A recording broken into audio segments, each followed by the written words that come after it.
আচ্ছা, একজন ভাইয়া আমাকে গতকালকেই আমি এইটা নিয়ে একবার ভিডিও বানাইছিলাম। সো মানুষের কমেন্ট দেখলে মাথা ঠান্ডা রাখবো কি না নর্মাল থাকবো আমি আসলে কনফিউজড হয়ে যায়। সো উনি প্রথমে লিখছে, অন্যের গানে মুখ না মিলিয়ে নিজে কিছু করার চেষ্টা করেন, ফলাফল পাবেন তাড়াতাড়ি। দেখে তো মনে হয় ভদ্র গরমে খারাপ কন্টেন্ট বানাতে তো পারবেন না, ভালো কিছু করার চেষ্টা করেন। আচ্ছা, এইটার জবাব আমি কালকে ভালো মতো দেই নাই, কমেন্টটা আমি ভালো মতো দেখি নাই। আচ্ছা, এরপর হচ্ছে আমি আমি এটা নিয়ে আবার একটা ভিডিও বানাইছি যে নিজের চরকা অয়েলের রন মেশিন এগুলো দিছি। পরে উনি হচ্ছে আবার আরেকটা কমেন্ট করছে, নিজের চরকায় তেল ঠিক হয়ে দিয়ে আপনাকে অপমান করার জন্য বলিনি, ভালো লেগেছে তাই পরামর্শ দিয়েছি।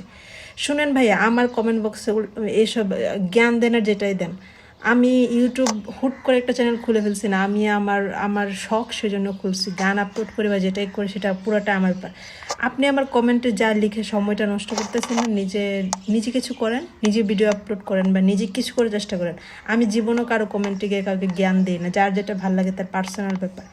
আমি আমি সফল হব কি হব না এটা আমার ব্যাপার। তারপর শেষে আপনি আরেকটা লিখছেন, কিয়ামতের আগের দিন সফল হতে পারবেন। এখন এই কথাটা যাব আমি কিভাবে দিই বলেন, কিয়ামতের আগের দিন সফল হতে পারেন, এইসব কি এত নেগেটিভ কেন আপনারা, মানে এত নেগেটিভ কেন? একটা মানুষ কখন সফল হবে, কিভাবে সফল হবে তা কেউ কইতে পারে না, কেউ বলতে পারে না।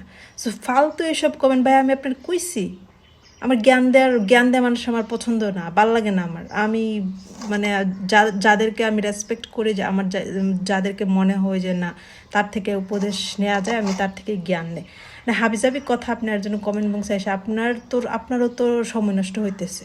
আমি আপনার কমেন্টে রিপ্লাই দিতে আমার বিরক্ত লাগতেছে। কিয়ামতের আগের দিন সফল হতে পারবেন, এটা কোনো কথা? মানুষকে নিয়ে এভাবে মানে হাসলে বা এরকম করলে তো মানে